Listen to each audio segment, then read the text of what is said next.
PM મોદીને સર્વોચ્ચ રાષ્ટ્રીય પુરસ્કારથી સન્માનિત કરશે ડોમિનિકા। કોરોના સંકટમાં કરી હતી 70,000 વેક્સિનની મદદ। કોરોના કાળનો સમયગાળો ભારત સહિત વિશ્વભરના લોકો માટે સૌથી ભયાનક હતો। તે વખતે અનેક લોકોના મોત થયા હતા તો ઘણા દેશોના અર્થતંત્ર પડી ભાગ્યા હતા।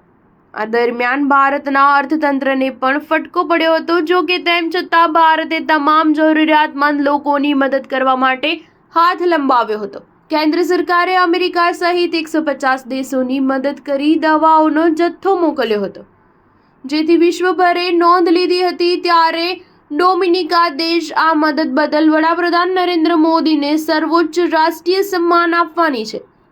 ડોમિનિકા સરકારે કહ્યું છે કે ડોમિનિકા રાષ્ટ્રમંડળ આ મહિને વડાપ્રધાન મોદીનું સર્વોચ્ચ રાષ્ટ્રીય પુરસ્કાર ડોમિનિકા એવોર્ડ ઓફ ધ ઓનરથી સન્માન કરશે। કોવિડ-19 મહામારી તેમજ બંને દેશોની ભાગીદારી મજબૂત કરવામાં વડાપ્રધાન મોદીના યોગદાન અને સમર્પણ બદલ આ પુરસ્કાર આપવામાં આવી રહ્યો છે। ડોમિનિક વડાપ્રધાન કાર્યાલયના સત્તાવાર નિવેદન મુજબ ડોમિનિકા રાષ્ટ્રમંડળના અધ્યક્ષ સિલ્વેની બર્ટન 19 થી 21 નવેમ્બર સુધી ગુયાનાના જોર્જટાઉનમાં યોજાનાર ભારત કેરીકોમ શિખર સંમેલનમાં ભાગ લેવાના છે। આ દરમિયાન તેઓ વડાપ્રધાન મોદીને પુરસ્કાર અર્પણ કરશે। નિવેદનમાં એમ પણ કહેવાયું છે કે પીએમ મોદીને ડોમિનિકાને ફેબ્રુઆરી 2021માં એસ્ટ્રાઝેનેકા કોવિડ-19ની 70,000 વેક્સિનનો જથ્થો પૂરો પાડ્યો હતો, જે એક ઉદાર ભેટ હતી।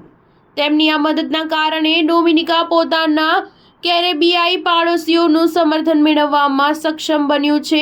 ડોમિનિકાના વડાપ્રધાન રૂઝવેલ્ટ સ્કેરિટને ટાંકીને નિવેદનમાં કહેવાયું છે કે આ એવોર્ડ ડોમિનિકા સાથે વડાપ્રધાન મોદીની એકતા દર્શાવે છે। તેઓ ડોમિનિકાના સાચા મિત્ર છે।